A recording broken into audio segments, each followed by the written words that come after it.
안녕하십니까. 부동산 전세는 한국인의 동족 사기다. 아파트 팔기 위한 사기라는 거죠. 전세라는 게. 일단 제가 이렇게 제목을 뽑은 이유는 어떤 분이 댓글을 달아주셨는데 내용을 보니까 정말 이거는 진짜가 맞습니다. 실제 주택에 대한 고민이 묻어나는 질문을 누가 던져주셨고 이 글을 보면은 정말 마음이 아픕니다. 저는 마음이 되게 아팠습니다. 이 문제가 왜 이렇게 생기고 있는가? 주택 문제가 왜 생기고 있는가? 제가 보기에는 전세 제도 때문입니다. 사금융으로서의 기능을 예전에 이미 다 상실했는데 이제 대출 나오죠. 은행에서 가계대출 나옵니다. 그러면 사금융이 필요 없는데 갯돈도 없어졌죠. 거의. 전세도 없어져야 정상인데 억지로 살려놓습니다. 정책적으로 전세 금리를 더 낮게 만들고 DSR에서 제외시키고 이런 짓거리 하면은 전세가 원래는 자연 소멸인데 살아남겠죠. 그 바람에 지금 많은 문제가 사실 터지고 있습니다. 전세 악용해서 주거 불안정 만든 도그 베이비들. 이권이 있다는 겁니다. 이권이 있으니까 이런 짓거리를 하는데 정말 밉습니다. 정말 밉고 요 관련된 영상들은 제가 예전에 많이 올렸었는데 오늘은 실질적인 답변을 좀 드리겠습니다. 댓글에 대한 답변을 드리겠습니다. 일단 첫 번째로 이분은 지역에서 실거주로 살 집을 정말 구하고 싶어 하시는 것 같습니다. 직장도 지역에 있고 부양가족도 있고 그런데 전월세로 계속 이 집 저 집 이사 다닐 수는 없지 않는가 이런 질문을 던져주셨는데 여기에 대해서 답변을 좀 드리면 제가 콘크리트는 잘 알고 있습니다. 콘크리트 잘 알고 있는데 콘크리트 주택도 유지 관리가 필요합니다. 콘크리트는 시간 갈수록 강도는 강해지는데 그렇다고 성능이 좋아지는 것은 아닙니다. 강도가 강해진다. 그것뿐입니다. 열화로 내구성이 저하되죠. 사용성도 당연히 저하되기 때문에 목조주택과 마찬가지로 콘크리트로 지은 주택도 유지 보수가 필수입니다. 그래서 사용성 저하되면은 이삿짐을 다 빼야 됩니다. 집에서 다 짐을 다 빼고 그러고 나서 보수 보강 공사를 좀 하고 나서 그러고 나서 짐을 다시 들여 놓아야 되는 거죠. 내 집이라고 해서 이사 안 해도 된다는 보장이 없습니다. 시간이 지나면 바람이 숭숭 셉니다. 거주 안 됩니다. 거주 못 합니다. 수리해야지 거주가 되는 거고 집주인이라고 해서 예외는 아닙니다. 요걸 기본적으로 인지를 하시고 요걸 생각하면은 솔직히 실거주 측면에서 월세가 더 유리할 수가 있습니다. 모든 게 돈의 문제죠.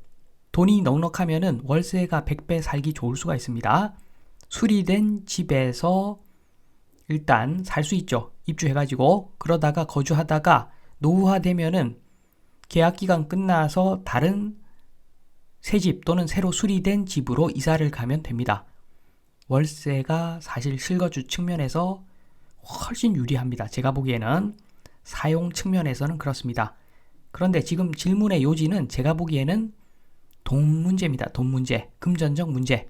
집이 있으면은 월세가 안 나가는데 집이 없으니까 월세 내야 하고 그리고 이사 가야 한다. 요것도 돈 문제죠. 집주인한테 내가 시세보다 10% 더 항상 올려서 계약해 줄 테니까 내가 계속 쓸게 하면은 이거 거부하는 집주인은 없습니다. 결국에는 지금 실거주라고 했지만 돈 문제입니다. 결국에는 돈 문제로 접근을 해야 되는데 예전에 인구가 늘어나고 경제 성장이 팍팍 될 때는 집값 상승 속도가 무지무지 빨랐죠. 거기다가 정부가 대출까지 막 풀어버리니까 집값이 마구마구 올랐었는데 지금은 이제 그런 시기가 아닙니다. 집값 올라가는 거 별 걱정 안 해도 되고 그러면은 경제성만 따져봐야 되는데 10억의 주택 매수하면은 그중에 5억 대출 그러면은 1년에 2천만 원 나갑니다. 금융비용만. 그런데 5억 전세 살면은 금융비용 안 나갑니다. 당연히 답이 정해져 있습니다. 경제적 측면에서 보면은 답이 정해져 있고, 내가 부동산도 없으면 또 인플레 무섭죠. 그래서 걱정된다 그러시는 분들은 꼭 아파트 살 필요 없습니다. 아파트 대신에 지금 오른쪽만 보시면 되는데, 똑같은 돈 주고서 수익형 부동산 사면은 임대소득이 5% 정도는 나옵니다. 요거 지역에 따라 다르겠지만 요게 정상이죠. 수익형 부동산이 5% 정도 안 나오면은 그런 가치가 없는 거죠. 비싸게 주고 산 거죠. 수익형 부동산 5% 임대소득 얻으면 1년에 5천만 원 수익이 있습니다. 요걸로 금융비용하고 아파트 월세도 낼 수 있죠. 아파트 월세는 프로수가 낮습니다. 3% 되면은 많이 쳐준 겁니다. 대한민국 아파트는 엄청나게 고평가되어 있기 때문에 전국적으로 월세 수익이 월세 임대료율이라고 볼 수 있죠. 굉장히 낮습니다. 3%도 안 되죠. 서울에는 1%대도 수두룩합니다. 그래서 그냥 다른 부동산, 수익형 부동산 사서 수익을 얻고 그 돈으로 월세 내도 충분하다.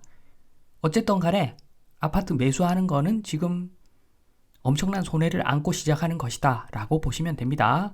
이렇게 분리해서 생각해야지 실거주하고 투자하고 요걸 섞어버리면 해결책이 보이지가 않습니다.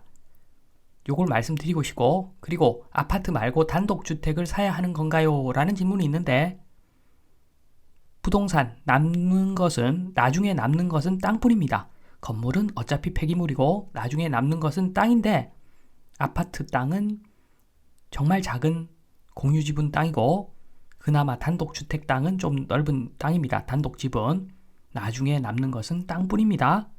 정말 가족을 위한 실거주가 맞다면 단독주택이 엄청나게 더 나은 선택임이 틀림없죠.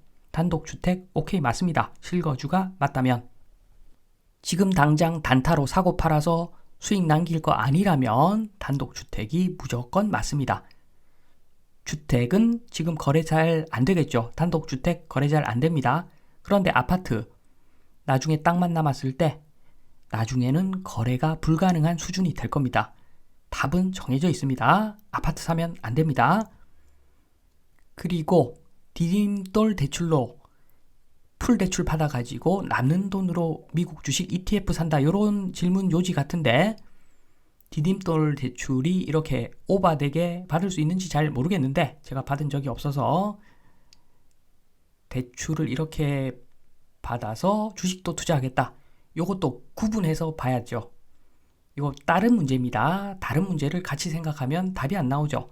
주택에 대한 문제가 일단 있고, 주택을 살 것인가 말 것인가, 그게 첫 번째 문제. 두 번째 문제는 금융자산 투자를 할 것인가 말 것인가, 미국 주식 ETF로, 요 문제인데, 일단 주택에 대한 문제는 앞서서 검토를 했습니다. 사용수익 가치 대비 매매가가 지나치게 비싼 것이 대한민국 아파트니까 사지 마세요. 사시면 나중에 후회합니다. 그리고 금융자산 투자에 대한 문제, 장기 저금리로 만약에 대출 받을 수 있다. 그러면 빌린 돈이니까 2배, 3배짜리 ETF는 금지고 1배짜리 ETF는 해도 될 것 같습니다.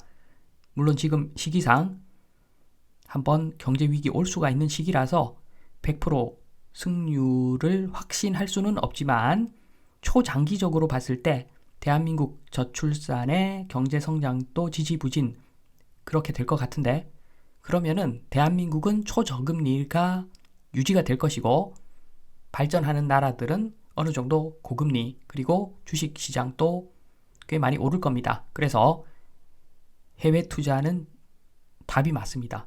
꼭 미국 아니더라도 원캐리 방향은 맞습니다. 일본 사람들이 예전에 원캐리, 엔캐리 했듯이 우리는 원캐리 해야 되는 게 맞습니다. 베트남이든 인도든 미국이든 어딘지 몰라도 해외 주식 투자는 맞는 방향이다. 요 말씀까지 드리면서 정리를 하면은, 대한민국은 나쁜 놈들이 전세로 지금 주택 가격을 비정상적으로 만들어 놓은 상태고, 마지막에 걸리는 놈은 죽는 것이다. 요거 꼭 명심하라는 말씀을 드리면서 이만 마치도록 하겠습니다. 감사합니다.